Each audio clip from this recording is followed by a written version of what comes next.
सो मेरी बाकी वीडियोस की तरह भी ये वीडियो एक बिन सर पैर की वीडियो है, लेकिन तुम लोग देखते हो और मुझे वीडियोस बनाना पसंद है, तो इट्स क्वाइट अ मैच.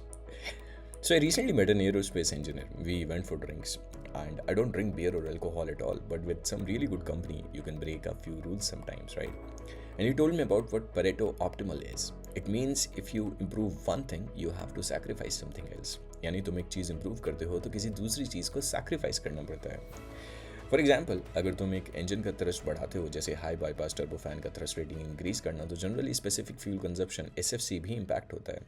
अरे ये सब छोड़ो, वही प्यार की बातों पर आते हैं. मिल क्यों नहीं रहा प्यार, स्पेशली मिलीनियल्स को. Do you know what middle child theory is? हम जो मिलीनियल्स हैं ना, वो इस सोसाइटी के मिडिल चाइल्ड हैं. ना हम इतने ट्रेडिशनल जितने पेरेंट्स, ना इतने एक्सप्रेसिव जितने जेंजी. हम वो जनरेशन है जिन्होंने लोग क्या कहेंगे भी सुना है और do what makes you happy भी. I never even knew what therapy even means unless one of my Gen Z cousin told me about it कि भैया मैं आजकल थेरेपी ले रहा हूँ. मैंने पूछा, भाई you are spending 1200 rupees an hour just to talk to somebody? And yeah, this is how it is. और हमारे पेरेंट्स, उनके लिए सर्वाइवल ही रोमांस था. They perhaps came from a phase where putting food on the table was the most important thing of all. उन्होंने over thinking afford ही नहीं की. उनके dialogues याद है ना, पहले करियर बना लो, पहले स्टेबल हो जाओ, पहले घर लो, और love was an optional subject, my friend. Result, we optimize for degree, CTC, EMI eligibility, our careers, LinkedIn validation, और somewhere in that optimization relationship का टैब क्लोज हो गया. Pareto optimal, right? Careers up, emotional availability down. फिर आते हैं Gen Z.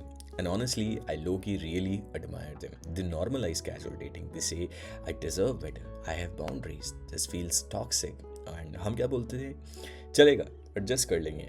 Gen Z falls in love fast, but they detach even faster. What we call instability, Gen Z calls it self-respect. So according to this book, the more self-aware you are, the less nonsense you tolerate. हम self aware half the time होते हैं, और half the time we are guilty of the things that we didn't even do. हम deeply feel करते हैं लेकिन cautiously act करते हैं. We want connection but only after career is sorted, saving sorted, mental health sorted, parents convinced, society neutralised.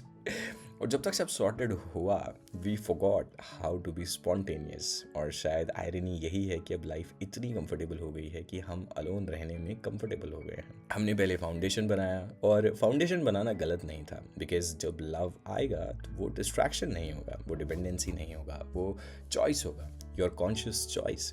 तो अगर तुम millennial हो और तुम्हें लगता है तुम लेट हो, रिलैक्स. तुम लेट नहीं हो, तुम बस ऑप्टिमाइज कर रहे थे. Pareto optimal, right? कभी थ्रस्ट बढ़ाने के लिए फ्यूल सैक्रिफाइस करना पड़ता है. बस इंश्योर करो जब लैंड करना हो, दिल का रनवे क्लोज ना हो.